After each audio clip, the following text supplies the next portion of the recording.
Hello, lovelies. Alright, housekeeping. So obviously Ronin has taken a bit of a backseat, but I have reconnected with an old artist I used to work with who will hopefully be helping out and getting paid, obviously. So, yeah, it's reignited some of my enthusiasm for getting the project done. So here's hoping, at least.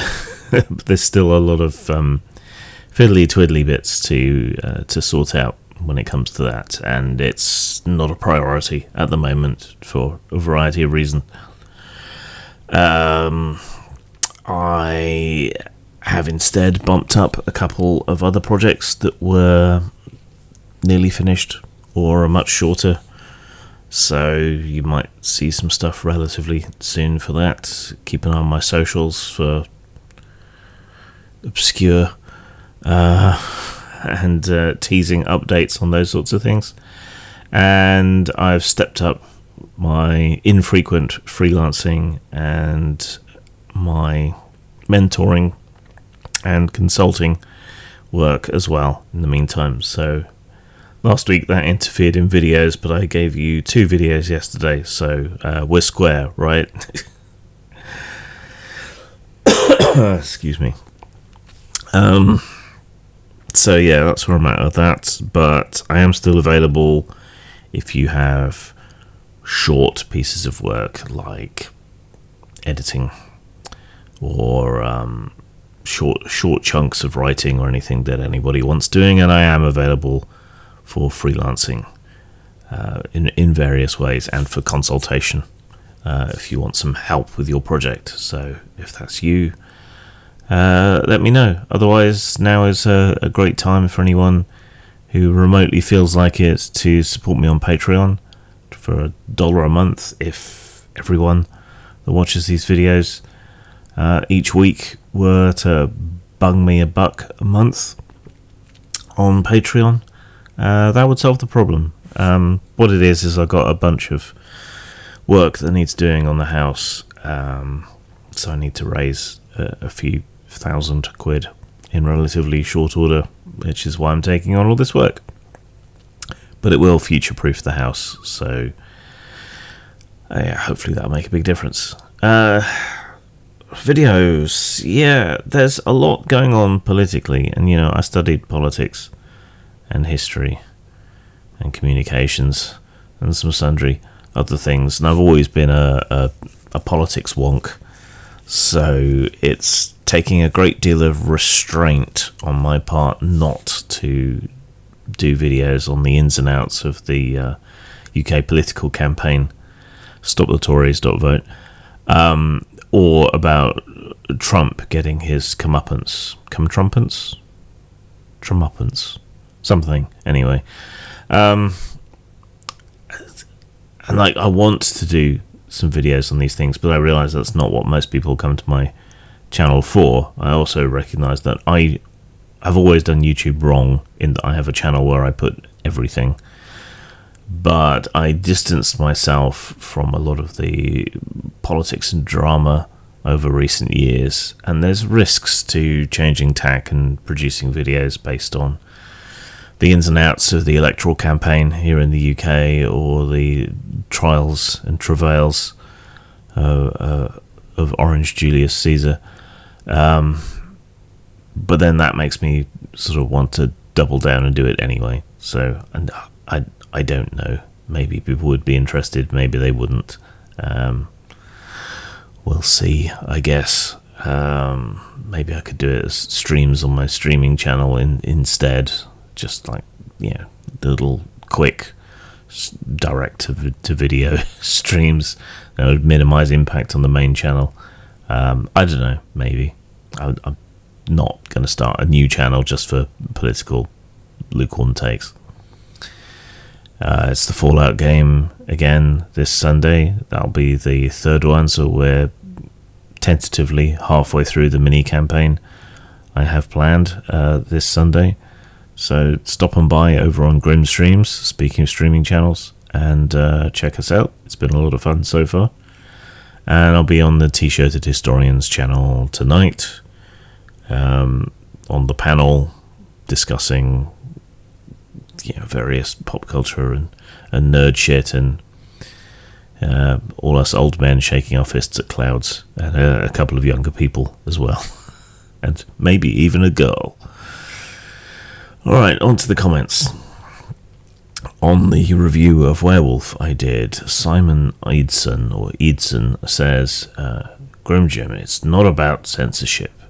It's a basic standard of human decency, respect, consent. Tabletop games, due to their nature, have different playstyles depending on the table. Right, so take your own advice. Show some basic human decency and respect my art. I don't consent to your use of safety tools or your winnowing out of anything controversial or difficult in any games. Yes, different tables have different playstyles. Respect ours and stop trying to impose your nonsense on us, please. Thank you.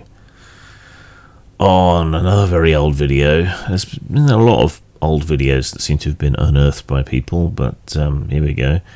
On an old video called Freedom of Speech is Freedom from Consequences. The title kind of tells you the entire thesis. Patrick Star Shooter says, I don't even think you actually understand what the fuck you're talking about. Freedom from consequences from the government isn't the same as freedom from consequences from the public. Get an IQ test, please. 146. Setting that aside for a moment, censorship is not just something that is carried out by the government. Indeed, we need laws often to step in and to protect our free expression. This idea that free speech is somehow only relevant when you're talking about the government is nonsense. It used to come from the church. That's where the first censors really came from. And whipping up a public mob to go after people, that is censorship as well. Any suppression of speech for any reason is censorship. And then the real argument is over what is justified as a basis upon which to censor people, if anything. And that's where the discussion should actually be taking place. On my video about the new problematized edition of D&D, the history book with the reprints of the first edition and the notes and so on, Mercutio says, I'm a grumpy git, so take this with that in mind. Never in 42 years did I ever encounter a group that was anything but inclusive. Being told that we now need to be more inclusive seems incredible to me. We never turned a player away, and if the demographic was more sausage heavy, that was a reflection of society at the time, rather than discrimination on our part. I have no intention of changing, nor would I change anything that has gone before. If you weren't there to experience the scene, if your only reference is through the lens of imperfect second-hand recollection, then simply shut up. You literally have no idea what you're opining, whining about, and no concept of the travails of the hobby to arrive at this destination. Why other art forms are venerated unspoilt and TTRPGs are singled out for such illiterate criticism is quite beyond me. And I would agree with most, perhaps all of that. There are always horror stories, and there are always people in any group who are shitty, but does that characterize the whole group? It sticks in our minds. We tend to catastrophize, we tend to overblow these negative incidents, but looking back, even the gaming horror stories that we have, genuine horror stories, not just like someone accidentally used the wrong pronoun or whatever, but we found our way around them. If someone was handsy, they got a talking to. If someone was hostile or unwelcoming to someone in our groups because of their status, we either talked it through and sorted it out, or the other person got excluded, not the person who was being targeted for such abuse. And these are the recollections of just about everybody I have ever talked to connected to the hobby. So, yeah, I think Mercutio is right here. This weird past that these people have conjured is not recognisable to any older gamer from Gen X or before, I don't think, except those who are fearfully and tearfully going along to get along. But that's always been the problem, hasn't it, when it comes to extremists? There's a whole bunch of people that just prefer a quiet life, so they never speak up against it. For shame says 77 quid for a photocopy of an exercise book seems like a poor deal, especially since it's been touched by the blue-haired land whale brigade. I'll celebrate OD&D by actually playing OD&D with friends I met 35 years ago in uni. Yeah, and that is probably a healthier attitude. I know a lot of people are going to buy this because they're curious about the things that were said back in the past, but if it's purely informational, I would say wait for it to be pirated, frankly, because I don't think they should get rewarded for revisionist history. Now, as someone who studied history, I have a whole hive of bees in my bonnet about historical revisionism. You know, this is why I wrote my Gamergate history book, so that there would be at least some sort of record of what actually happened. And I think we have the same sort of issue here. I wish the guys who made Secrets of Blackmoor would do a similar effort for the early history of D&D itself. You know, once we got to the point of D&D and what the game culture and so on, what the groups were like in history, so that we have a record that isn't this bastardized nonsense. You can't do history for modern audiences, right? That's a contradiction in terms. It's an oxymoron. Banjo Sick says the most legendary illustrator of the Dark Eye, which was the big introductory RPG in Germany. Anyway, the most legendary illustrator of the Dark Eye was a Turkish immigrant to Germany. No one ever cared. This is so stupid. Turning the 80s into this racist hellscape is so stupid. Especially RPGs, having been this nerdy pastime, was always super open to everyone. So some of this, I think, is American projection, because American society certainly remains much more racist than a lot of other societies around the world. I mean, I'm not saying Europe is perfect. There is a lot of racism in Europe, but it tends to be opinions that people generally have the good sense to keep to themselves in some way.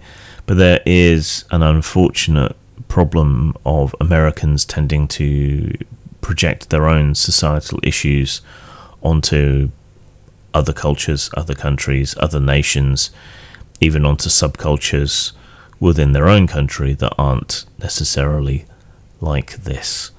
So, ironically, a lot of this problem, I think, is down to American cultural imperialism, which is why the Anglosphere tends to get it worse. You know, in Canada, Britain, Australia, New Zealand, we tend to get much more infected with the Americans' weird racial and sexual peccadillos than non-English speakers do. But the internet has kind of wrecked that to an extent, I suppose. On another old video that got turned up, where I talked to Mark Reinhagen about taking the heat out of the culture war, Bonus Eggs for Sale says, two both sides hetero white dudes doing the modern day equivalent of Phil Ox love me, I'm a liberal, unironically. I mean, you're the problem that we're talking about, so well done, I guess. Hide the problem. On another old video about Swordsfall, the only Toblin says, Considering where Satine ended up, I think you owe him a thank you for that one in particular. That was when Swordsfall and his hangers-on were going after Satine to not be my friend anymore. Thanks. But yeah, Brandon is a smarmy asshole who uses his skin color as a weapon to beat anyone into submission with. I've known him since long before he became even remotely popular, back when he was just one of the random World Anvil users. I interacted with him every day. Never liked the guy. Selfish, boastful, treated others like shit, and always complained that not enough was being done to ensure his success.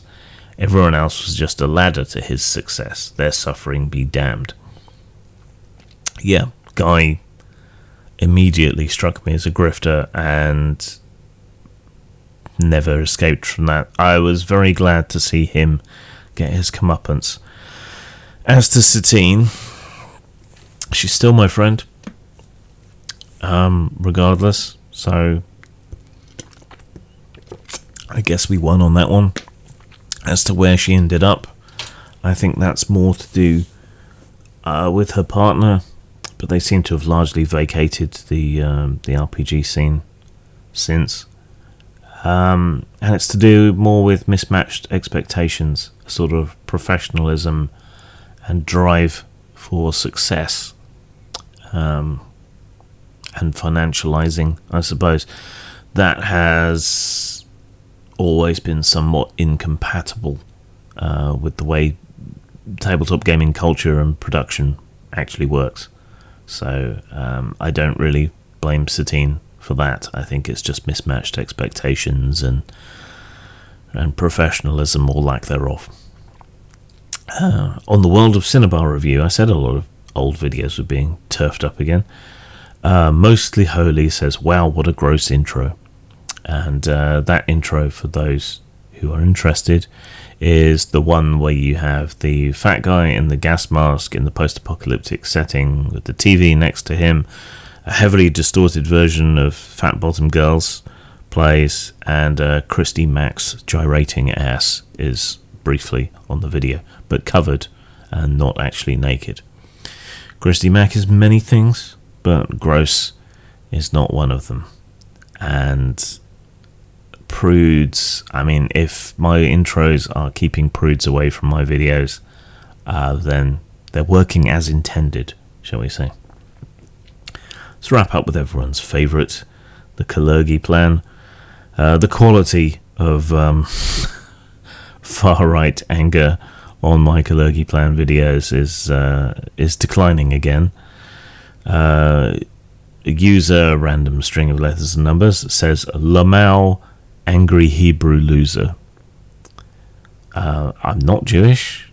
I would have no issue if I was Jewish, but I'm not. And this just shows me how rampant anti-Semitism still is.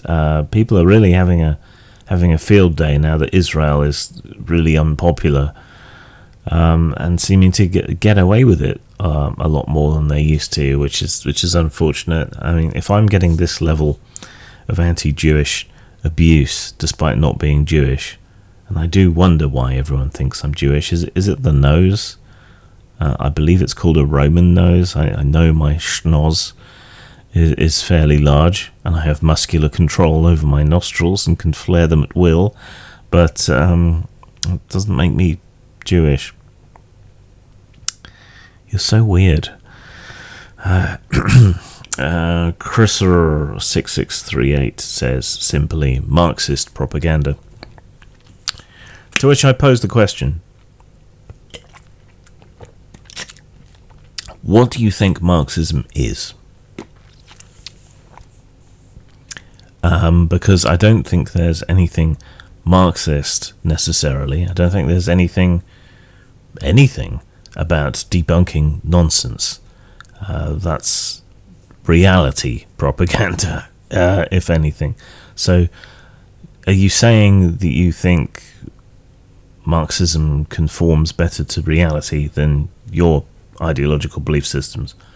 Is that what you're saying? I don't really know where you're coming from. Sith Study says, the guy literally wrote a book about his plans to do it. I don't know how you can deny it happening. That video is specifically about the book, Practical Idealism, and how there is no plan in it. So that's how I deny this conspiracy theory. The fact that the conspiracy theory claims that there is a plan, specifically in Kalergi's book, Practical Idealism, which I've read, of you, and yet there is no plan contained within the pages of that book in any form, anywhere within it. So that's how I deny your conspiracy theory about it, that there is no plan, despite you claiming that there's a plan. Yeah, I mean, should I draw you a picture in edible crayons and a circle of paper so you don't cut yourself to explain this? Why is this such a difficult concept?